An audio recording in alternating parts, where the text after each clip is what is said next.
ہمارے ہاں سیرت کے جلسے تو آج کل ہوں گے، بے شمار ہوں گے، ہر جگہ ہوں گے۔ ہوتا کیا ہے؟ آپ کی عظمت بیان ہو رہی ہے، آپ کی کالی کملی کا تذکرہ ہو رہا ہے، آپ کی سرمئی آنکھوں کا حسن بیان کیا جا رہا ہے، آپ کی زلفوں کی یہ ہے، یہ تو نہیں ہے، اس میں کوئی شک نہیں۔ تمام انبیاء اور رسول کو جو کمالات عطا ہوئے، محمد کو وہ سب عطا ہوئے صلی اللہ علیہ وسلم۔ اس نے یوسف دم عیسیٰ ید بیضا داری، آنچ خوبہ ہمدارن تو تنہا داری، لیکن حضور فرماتے ہیں تمام نبیوں اور رسولوں نے جو تکالیف برداشت کی، میں نے وہ سب کی سب برداشت کی۔ یہ کوئی بیان کرتا ہے؟ کیسے بیان کرے؟ اس سے تو کچھ سبق ملتا ہے کہ کچھ تو تم بھی کرو بھائی۔ یہ کہاں عاشق رسول بنے پھر رہے ہو؟ کہاں عید میلاد النبی بنا رہے ہو؟ زمین و آسمان کے کلابے اللہ سے بھی اوپر کر رہے ہو راتوں کے اندر۔ یہ نہیں ہے محمد سے نسبت اور تعلق کا معاملہ۔ اب آپ دیکھیے، جو اب واقعاتی انداز میں تو جانے کا وقت ہے نہیں نا، لیکن ایک بات آپ کو بتا دوں، دشمنوں نے اقرار کیا ہے کہ تاریخ انسانی کا عظیم ترین انقلاب محمد نے برپا کیا صلی اللہ علیہ وسلم۔ M N Roy of India, member of communist international, اس نے 1920 میں تقریر کی لاہور میں، بریڈلا ہال میں، دی ہسٹوریکل رول آف اسلام۔ وہ کتاب اب بھی انڈیا میں چھپتی ہے۔ اس نے کہا تاریخ انسانی کا عظیم ترین انقلاب محمد نے برپا کیا صلی اللہ علیہ وسلم۔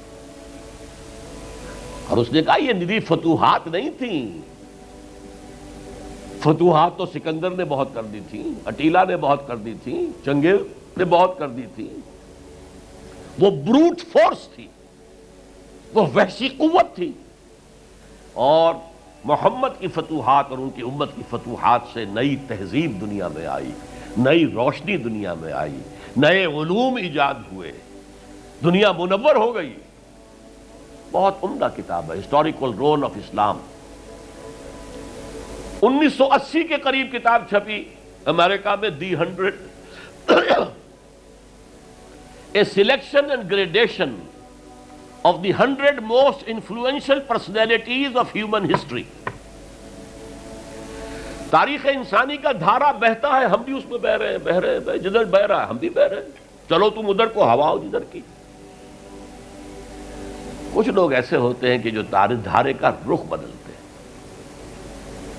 بہنے والے تو سب ہیں، لیکن اس دھارے کے رخ کو بدلنے والا کوئی ہوتا ہے۔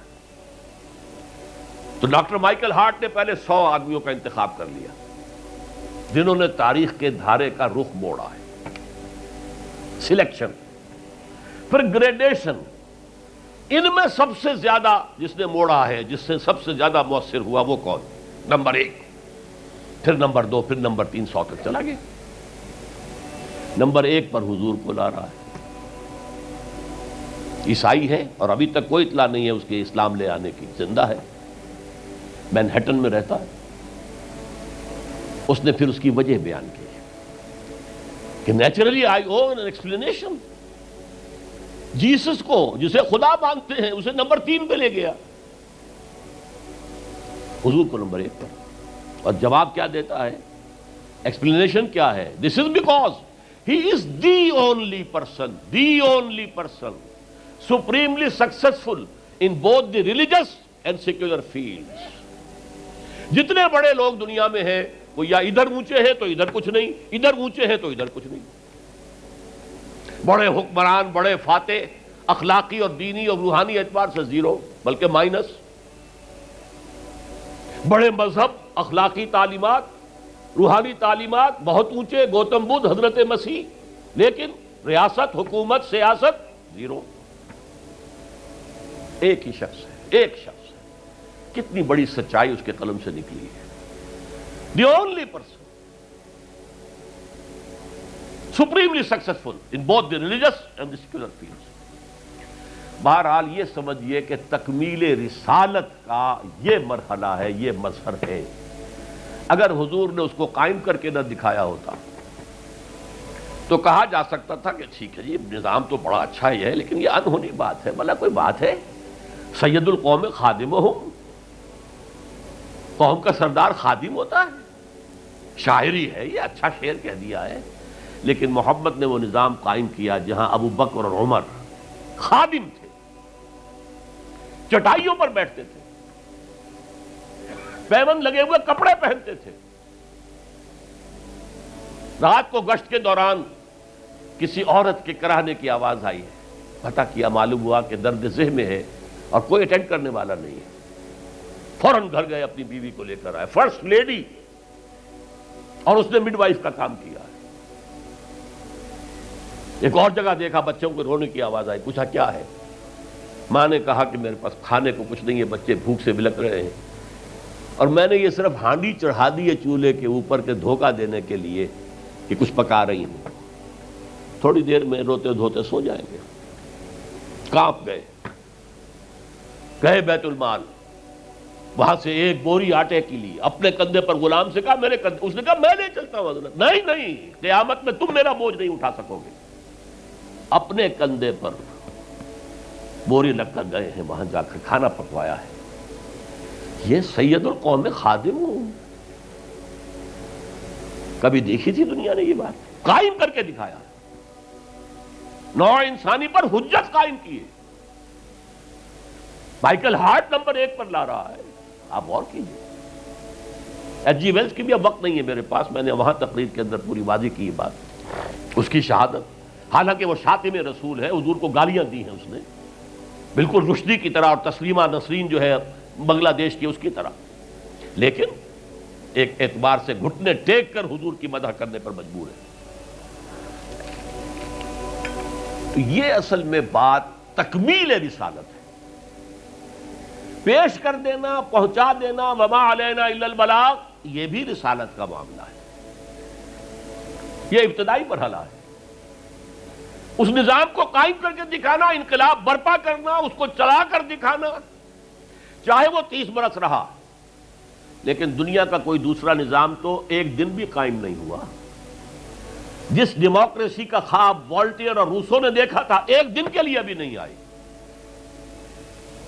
یہ تو کیپٹلسٹ کی ڈکٹیٹرشپ ہے جسے جمہوریت کہا جا رہا ہے۔ جمہوریت کہاں ہے؟ It's the dictatorship of the capitalist. Billionaire نہ ہو تو آپ الیکشن کیسے لڑیں گے؟ عام آدمی الیکشن لڑ لے گا۔ دے میں استبداد جمہوری قوام پائے کو، تو سمجھتا ہے یہ آزادی کی ہے نیلم پری؟